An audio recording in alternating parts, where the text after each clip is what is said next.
ఓం నారాయణ ఆదినారాయణ అవధూతలీల అధ్యాయము 22 శ్రీ స్వామివారి సూక్తులు. బ్రేవుమనే త్రేపేవాడికి కాదయ్యా, ఆకలై కొంగు పట్టేవారికి అన్నం పెట్టాలయ్యా. స్వామి, కొందరు మిమ్మల్ని స్మరించిన వెంటనే రక్షణ పొందుతున్నారు, కొందరికి ఆలస్యం అవుతుంది ఏమిటి అని అడిగితే, వాళ్ళుండేదాన్ని బట్టి కదయ్యా మనం ఉండేది అన్నారు. అంటే మన విశ్వాసాన్ని బట్టి శ్రీ స్వామివారి రక్షణ మనకు లభిస్తుందన్నమాట.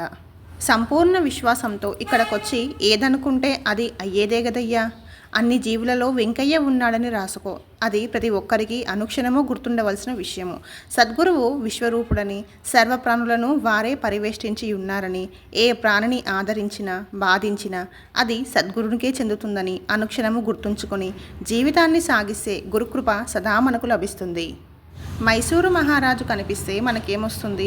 మనం చేసుకున్నదే కదా మనకు. మైసూరు మహారాజా లాంటి సద్గురువు తారసిల్లిన, మనం సాధన చేసి అర్హత సంపాదించినదే వారు కృప చూపినా మనం నిలుపుకోలేమని అర్థం. అందరికీ పంట పండించాను, దాన్ని దొంగలు పడి దోచుకోకుండా చూచుకోండి. మనలోని దుర్గుణాలే దొంగలు. మీరు నన్ను వదిలినా నేను మిమ్మల్ని వదలను. 1000 గొర్రెలలో ఉన్న మన గొర్రెను కాలు పట్టి లాక్కు రావచ్చు.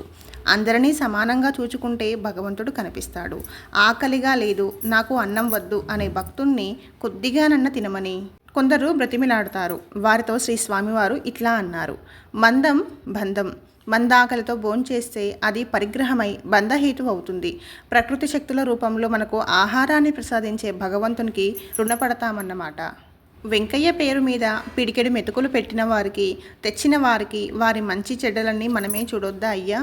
మాకేమన్నా బోధించండి స్వామి అంటే చెప్పేదేముంది, చూచి నేర్చుకోండి అన్నారు.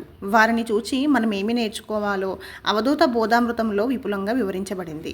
మంత్రోపదేశం చేయమన్న భక్తునితో శ్రీ స్వామివారు, మంత్రం ఎక్కడున్నది, తంత్రం ఎక్కడున్నది, చూచుకుంటూ పోయేదే గదయ్యా అన్నారు.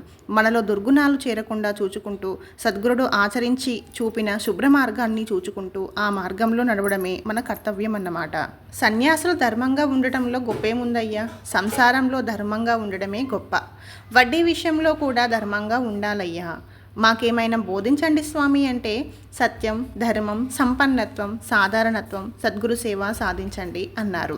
సంపన్నత్వం అంటే దైవీ సంపద లక్షణాలు, సాధారణత్వం అంటే సర్వ విధముల గర్వము, అహంకారము లేకుండా అల్లా మాలిక్ అనే భావాన్ని ఆచరణలో జీర్ణించుకొని ఉండటం.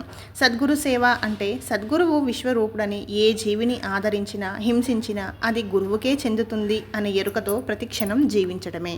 నిత్యము తమలో తాము కలహించుకునే తమ సేవకులలో కొందరిని ఏకాంతంగా పిలిచి నోరు విప్పకూడదయ్యో అని ఒకే ఒక మాట బోధించేవారు. నా ఆరోగ్యం సరిలేదు, అక్కడ నొప్పి ఇక్కడ నొప్పి అని తనకు చెప్పుకునే సేవకులతో శ్రీ స్వామివారు, నొప్పి ఎంత అనుభవిస్తే అంత మంచిది కదయ్యా అనేవారు. పావలా దొంగిలిస్తే 10 రూపాయలు నష్టపోతుండ్లా అయ్యా, మనిషి అయిపోతే మనిషిగానే వస్తుండ్లా. తప్పు చేసిన సేవకులను శ్రీ స్వామివారు మందలించలేదని తలిచిన వారితో, పొయ్యే వాళ్ళను పోనిచ్చేదే గదయ్యా అన్నారు. ముందు ముందు తెడ్డు తగలని అన్నం తింటారయ్యో అన్నారు. ఆశపోతే అంతా పోతుండ్లా అయ్యా, ఇది సర్వశాస్త్రాల సారము. దారం తెగిపోకుండా చూచుకుంటే నేనెప్పుడూ మీతోనే ఉండ్లా అయ్యా.